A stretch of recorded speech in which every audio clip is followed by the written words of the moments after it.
విరాట్లు తీసుకుని రావాలని అది స్వామి యొక్క నిర్ణయం అండి, లేకపోతే ఎవరైనా భక్తులు నిర్ణయం చేశారు? భగవంతుడి యొక్క సాంప్రదాయం అలానే ఉంది. పూరిలో ఏది జరిగినా సరే అది భగవంతుడి యొక్క ఇచ్ఛ వల్లనే జరుగుతుంది.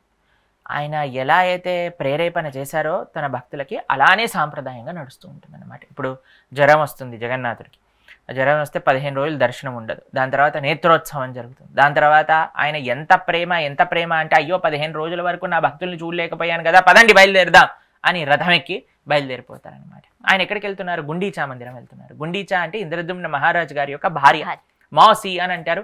లేదా మనకి తత్వంగా అర్థం చేసుకుంటే భూరిక్షేత్ర శ్రీమందిరము ద్వారకా అయితే గుండీచా మందిరం బృందావనం.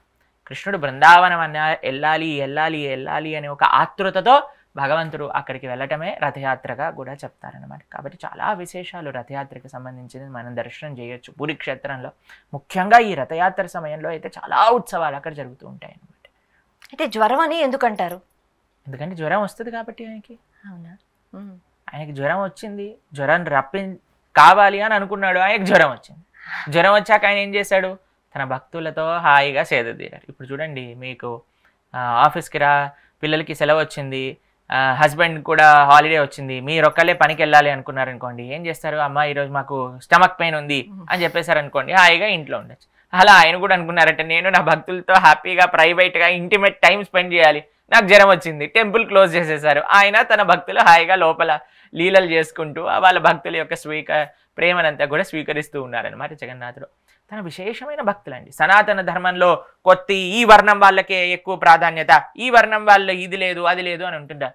ఈ 15 రోజులు జగన్నాథ స్వామి వారికి పూజ చేసే, ఆరాధన చేసే దైతపతులు అని శబరాజాతికి చెందిన వాళ్ళందరూ సేవ చేస్తూ ఆదివాసీ దాంట్లో నుంచి వస్తారనమాట. విశ్వవసు యొక్క సాంప్రదాయంలో వచ్చిన వాళ్ళు. కాబట్టి మన సనాతన ధర్మంలో ఎటువంటి తేడా లేదు. అన్ని వర్ణములకి, అన్ని వేళ్ళకి, అందరికీ భగవంతుడి యొక్క కృప ఉన్నది. అందరినీ ప్రేమించేవాడే మన దేవుడు, ఇంకెవ్వరూ ప్రేమించరు అలా మన స్వామి ప్రేమించినట్టుగా.